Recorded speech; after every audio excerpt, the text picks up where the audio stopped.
Good morning everybody. Today we are going to learn about vectors. Now we have already learned about array and we already know that array is a collection of same kind of objects. It could be any integer type or it could be an array of floating points or integers. But it is a kind of list which has all the element which are of homogeneous type. It means they will be of the same type first of all. So it is a kind of a list array and it works on the index values. So similar to the array, we are going to discuss today about a new topic which is called as the vector. But vector is a dynamic array which can grow or shrink its size. Like normal array, it don't have a fixed size. The vector have the dynamic size. You can shrink its size or you can grow its size. Unlike array, we can store n number of element in it as there is no size limit. We can change the size of the vector easily. The java.util.vector is the class which implements growable array of object which is called as the vector. Similarly to an array, it contains component that can be accessed using integer index. Same like as an array, vector also works on the index value which is of the integer type. It is a part of Java collection framework since Java 1.2. Vector is not a new concept. You might be aware of the vector when you learnt about C++ also. It is found in java.util package and implement list interface. So we can use all method of the list interface here. So vector provide the features of the list interface also. So we can use the list interface methods also in case of the vectors. We are going to discuss list interface and collection framework in our upcoming videos. This class is a member of Java collection framework and the size of the vector can grow and shrink as needed to accommodate adding and removing to the element. So this is some basic things related to the vector. So today we are going to see a simple program of vector where we are changing the capacity of the vector one by one. Vector has various constructor also available for the vector. So here you can see I have declared a class called as demo vector. Now inside my main function I am creating an object of the vector class. Here is my object named as vector only. New vector, this is the constructor, and then I have given two parameters here which is 3 and 2. So the 3 is my initial capacity and 2 is my increment in size. It means it will create a dynamic array of size 3. It means I can add 3 elements, but I can grow it every time by the 2 size. It means I can increment the size of my vector by 2 places. Understand? So this is the parameterized constructor which is defined inside the vector class. Now system.out.println initial size vector.size. Initially there will not be anything inside my vector. Now system.out.println initial capacity. The capacity will be 3 of my vector since I have given 3 while declaring my vector array.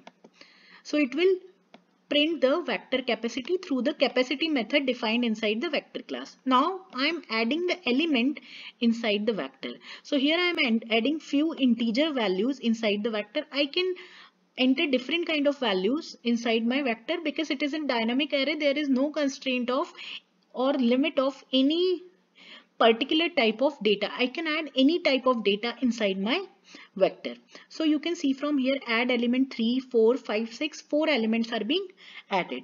Now the initial capacity was defined as the 3, but I am adding the fourth one element inside the vector directly. So what it will do, it will increment the capacity of my vector. When I was adding 6, it will increment the capacity of my vector by 2 elements because I have defined the increment by 2. Now I will display the capacity of my vector after adding the 4 elements. So it will show me the capacity as 5 because 3 was the initial capacity, and then when I add the 1 element it will increment by the 2 since I have given the 2 as the increment value. Now just look at here on the statement. Vector dot add element 6.35. Now 6.35 is a floating point number. So in the same vector I can add floating point number also and integer numbers also.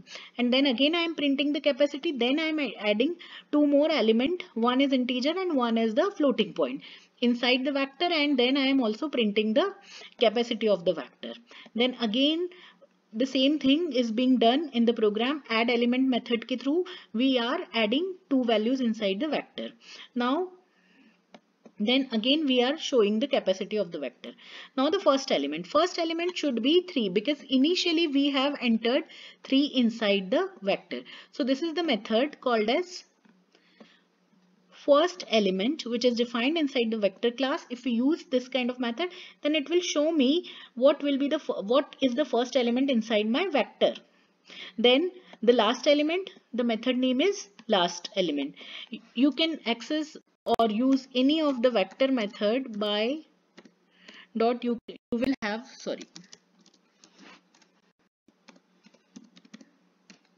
you can have the list of all the method which you can use for the vector. Last element, first element, and every method you can use from here through your IDE. Now it is adding the it is just showing the printing the last element of my vector, and then system.out.println elements in the vector. This statement will print plus vector, will print entire vector. Whatever will be there inside my vector will be printed here. Now object obj equal to vector dot remove 0.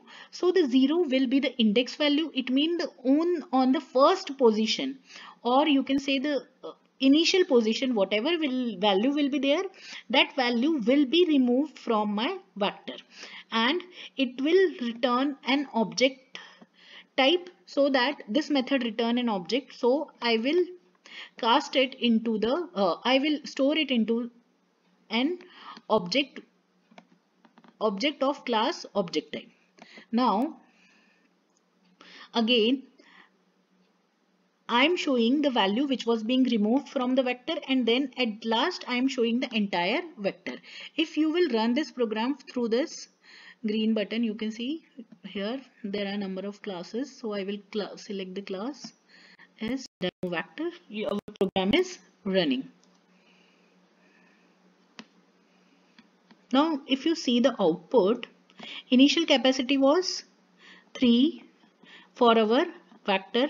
Initially our vector was empty, so the size is being given as the 0. Then because we have just declared a vector of initial capacity 3 and increment by 2, then when we have declared the vector of the initial capacity 3, it will show us this capacity as 3, and then when we add the fourth element inside the vector, the capacity will be increased by 5.